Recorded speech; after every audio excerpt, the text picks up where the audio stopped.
కావాలనే మీ కలను నెరవేర్చుకోండి. సంప్రదించండి హెగ్డే ఫెర్టిలిటీ, హైదరాబాద్, తెలంగాణ.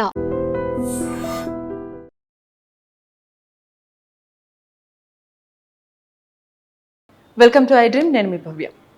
కామన్గా అందరికీ ఫ్యాట్ పెరిగినప్పుడు నార్మల్ అని అనుకుంటారు, బట్ అది ఒబేసిటీయా? అసలు ఒబేసిటీ అంటే డిసీజేనా కాదా? దానికి ట్రీట్మెంట్ ఏంటి? ఈ డీటెయిల్స్ మాట్లాడడానికి సోమాజిగూడ యశోద హాస్పిటల్స్ డాక్టర్ కోన లక్ష్మీ కుమారి గారు, consultant surgical gastroenterologist and bariatric surgeon అనమాట. సో డీటెయిల్స్ అడిగి తెలుసుకుందాం. నమస్తే మ్యామ్, ఎలా ఉన్నారు? నమస్తే, బాగున్నాను మ్యామ్. ఈ ఒబేసిటీ అనేది కామన్గా చిన్న పిల్లల నుంచి కూడా వస్తుంది ఈ మధ్య. బట్ కామన్గా ఏమనుకుంటారు, కొంతమంది ఏమో అవును నేను ఫ్యాట్ పెరిగాను అది కామన్ అని లైట్ తీసుకుంటారు. దీనివల్ల వచ్చే రిస్క్ ఎలా ఉంటుందంటారు? ఒకటి, ఒబేసిటీ, ఊబకాయం అనేది ఇప్పుడు మనం ఎక్కువ చూస్తున్నాం. అవును. అండ్ మీరు చెప్పిన ఒక rapid growth and children also, children are also obese. And obesity is a disease. It is not a superficial అందంతో ఏం పని లేదు. ఓకే, సో అది ఒక జబ్బు and it is a metabolic disease. మనం ఇప్పుడు ఎలాగ డయాబెటీస్ ఒక metabolic disease, high blood pressure ఒక మెటబాలిక్ డిసీజ్, హార్ట్ జబ్బులు దాంతో సమానంగా ఒబేసిటీ కూడా ఒక డిసీజ్. అండ్ అది స్టార్ట్ అవుతుంది బ్యాడ్ లైఫ్ స్టైల్తో. అంటే మనం ఆహారంలోని ఎక్కువ క్యాలరీస్, ఫ్యాట్ అవన్నీ తీసుకోవడం వల్ల వెయిట్ గెయిన్ స్టార్ట్ అవుతుంది. మనం ఇనీషియల్గా పర్వాలేదు, it's part of growing or part of ageing అని తీసుకుంటాం.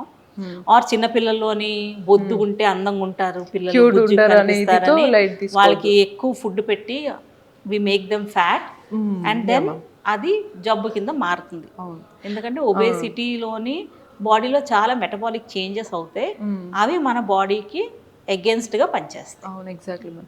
ఇక్కడ చిన్నపిల్లల్లో చాలా మంది దగ్గర మనం అబ్జర్వ్ చేస్తుంటాం మ్యామ్. ఇన్ జనరల్ నేను కూడా చూసాను, కొంతమంది క్యూట్గా ఉంటారు బట్ లైట్ వెయిట్ ఉంటారు, నార్మల్ ఉంటారు పిల్లలు. బట్ కొంతమందిని అసలు ఎత్తుకోలేము, చిన్నగా ఉన్నా కూడా అసలు చాలా చాలా గట్టిగా స్ట్రాంగ్గా ఉంటారు. అది అలానే గ్రో అవుతూ ఉంటారు. అది ఎంత రిస్క్ అంటారు? అది చాలా రిస్కీ.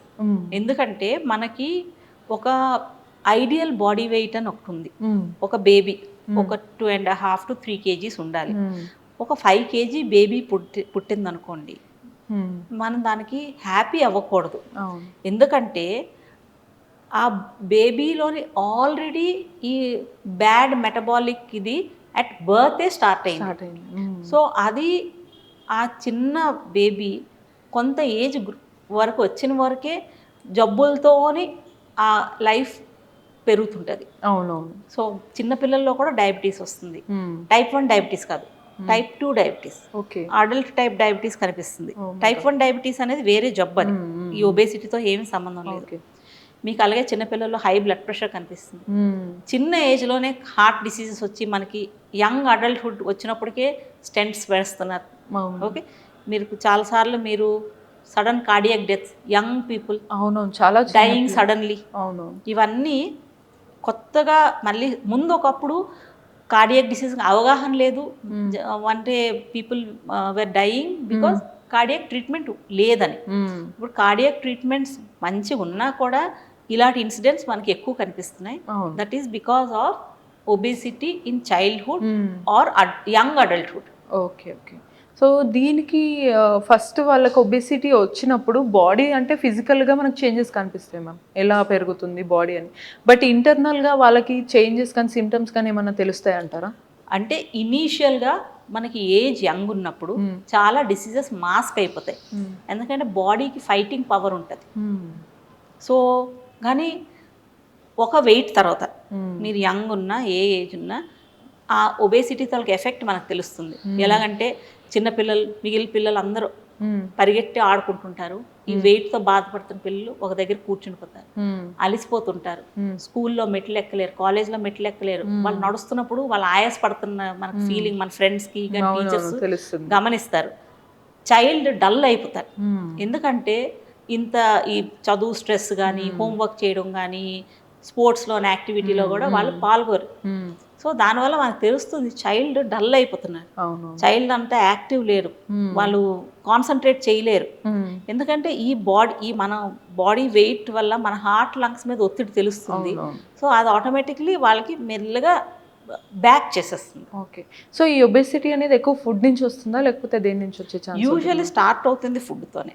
ఓకే. ఈవెన్ మనం ఇందాక మాట్లాడుకున్నాం big child. So big child will happen because the mother was over feeding. Okay okay. So obesity ఇప్పుడు మ్యాటర్నల్ రీజన్స్ కూడా, అంటే if mother is not careful during her pregnancy she will start that obesity disease in the child in utero.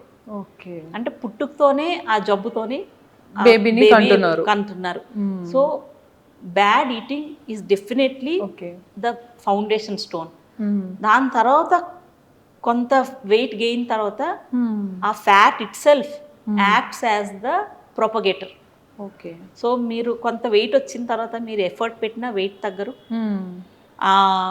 ఏదో కొంచెం wait చాలా కష్టపడి కొంచెం wait తగ్గినా ఆ కష్టం వదిలేగానే మళ్ళీ వెయిట్ గెయిన్ అయిపోతారు. సో అది మల్టిప్లై అవ్వకొని వెళ్ళిపోతుంటారు.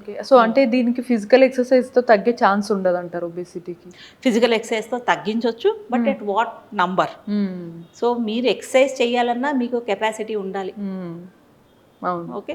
సో మనం ఎక్సర్సైజ్ చేయలేక ఆయాస పడుతుంటే మనం చేసే ఎక్సర్సైజ్ ఎఫెక్టివ్ ఎక్సర్సైజ్ కాదు. సో కొంత లెవెల్ వెయిట్ గెయిన్ తర్వాత మనం ఎక్సర్సైజ్ చేసి వెయిట్ తగ్గించుకునే కెపాసిటీ మనకు ఉండదు. సో ఆ 5 kgs 10 kgs గెయిన్ అయినప్పుడే కట్టేలు చేయాలి. ప్రెగ్నెన్సీలోని వీటిలోని మదర్స్ చాలా కంట్రోల్డ్ ఈటింగ్ ఉండాలి. డైటరీ లేకపోతే ప్రెగ్నెన్సీలోని చాలా ఎక్కువ స్వీట్స్ అవన్నీ తినిపిస్తారు మదర్కి, ఏదో మంచి హెల్దీ బేబీ రావాలని. But it is a sick baby. Okay. So ఈ దానికి ట్రీట్మెంట్ ఎలా ఉంటుంది మ్యామ్ ఒబేసిటీకి? యూజువల్లీ స్మాల్ వెయిట్ గెయిన్ అప్పుడు we ask them to go on to a healthy diet and exercise. Okay. That is the baseline treatment. Okay. So diet exercise ఎప్పుడు తప్పదు. But beyond a certain weight వాళ్ళు సొంతంగా తగ్గలేరు weight. ఇంకా అప్పుడు medical treatment అవసరం. Weight ప్రకారం either it's medicines or endoscopic procedures or surgery. ఎందుకంటే ఈ 3 ఆ వ్యక్తి తాలూకా అవసరం ప్రకారం వన్ ఆఫ్ ద థింగ్స్ మేము వాడి ఆ వెయిట్ లాస్ అవుతుంది. వెయిట్ లాస్ అయిన తర్వాత మళ్ళీ basic steps diet control and exercise చేయకపోతే మళ్ళీ పెరిగే ఛాన్స్ ఉంటుంది. కొంత పెరుగుతారు, ఎందుకంటే మనం ట్రీట్మెంట్ చేసుకున్నప్పుడు దాని ఎఫెక్ట్ కొంచెం ఉంటుంది. బట్ మొత్తం జబ్బుకి ఓన్లీ సర్జరీ చేసుకొని ఇంకా మేము ఏమి చెయ్యం డైట్ ఉండంటే, ఏ సర్జరీ అయినా మనకి షుగర్ ఏమైనా డయాబెటీస్ ఉన్నా కూడా మీరు మెడిసిన్ వేసుకున్నా డైట్ కంట్రోల్ చేసుకోవాలి, ఎక్సర్సైజ్ చేయాలి. అలాగే ఈ సర్జరీ చేసుకున్నా కూడా డైట్ కంట్రోల్ ఎక్సర్సైజ్ ఉండాలి. ఓకే. సో ఈ ఒబేసిటీ కనుక నెగ్లెక్ట్ చేస్తే ఇది అదర్ డిసీజెస్ కి, ఏ డిసీజెస్ చాలా డిసీజెస్, అన్ని డిసీజెస్ కి ఒక మదర్ ఒబేసిటీ. ఓకే. మీకు ఫస్ట్ మనం టైప్ 2 డయాబెటీస్, కొంచెం వెయిట్ గెయిన్ అయ్యి కొంచెం ఏజ్ పెరిగితే టైప్ 2 డయాబెటీస్ వచ్చేస్తుంది. అలాగే మీకు ఆడవాళ్ళలోని ఇన్ఫర్టిలిటీ ఎక్కువ చూస్తున్నాం. అవునవును. Polycystic ovaries infertility, joint pains చూస్తున్నాం, జాయింట్ ప్రాబ్లమ్స్ చూస్తున్నాం. హోల్ బాడీలోని 13 odd క్యాన్సర్స్కి obesity is the main cause.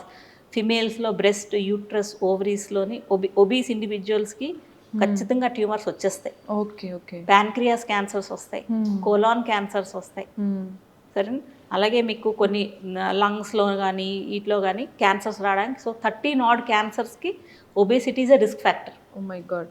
So ఇది చాలా మందికి తెలియక కొంతమంది మాత్రమే చేయించుకుంటున్నారు ఒబేసిటీ ట్రీట్మెంట్. ఒబేసిటీ సీరియస్గా తీసుకొని ట్రీట్మెంట్ చేసుకుని ఫస్ట్ సీరియస్గా ఆలోచించడం తక్కువ, దాంట్లో చాలా తక్కువ ట్రీట్మెంట్. ఎందుకంటే ట్రీట్మెంట్ చేసుకుంటే ఏమైపోతుందో అని భయం, కానీ ఒబేసిటీ ఉంటే ఏమి జబ్బులు వస్తాయో అనే అవగాహన లేదో, ఉన్నా కూడా మాకు అవ్వదని ఒక feeling. Okay, right. So only with lack of awareness వల్ల మన ఒబేసిటీని నెగ్లెక్ట్ చేయడం వల్ల అదర్ 13 odd క్యాన్సర్స్కి మనం దారి చూపించినట్టు అవుతుందని మనం మేడం క్లియర్గా చెప్పారు.